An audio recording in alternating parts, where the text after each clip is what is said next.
been a long road to get here. Gil Hodges will finally be inducted into the Baseball Hall of Fame in just a few days, after many have fought for his induction for years.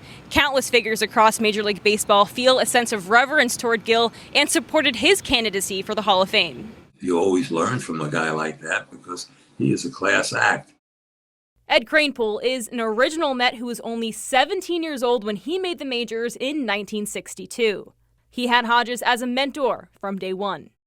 But I met Gil through Casey, brought him over to me, introduced me. We shook hands, and he took a liking to me early on. And he went on the field, and he worked out with me all the time at first base.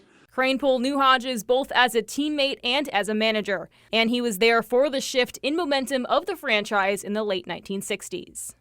So he was the difference in the Met organization, changing from the laughable Mets, the losing ball club for the first 7 years. He joins the ball club in 1968, and right from day one, we knew we were going to learn how to play the game the right way. Fans of all ages felt the change in culture in the Mets organization when Hodges took over as manager in 1968. And even to my adolescent teenage eyes, it was evident that everything had changed around the Mets. There was a different level of seriousness. But every day, it was fun to go to the ballpark because we expected to win. So our whole attitude changed, and that's because we had a great leader who was a great manager. He made all the moves to help the ball club win, and that's all he asked of anybody. Gil Hodges and the '69 Miracle Mets made history right here, where Shea Stadium formerly stood. I mean, I was pretty close to the '69 team, and all the guys said they wouldn't have been a world championship without him. He's a quiet leader. There was a persona that Gil brought with him, and that was one of strength, of leadership, and of success.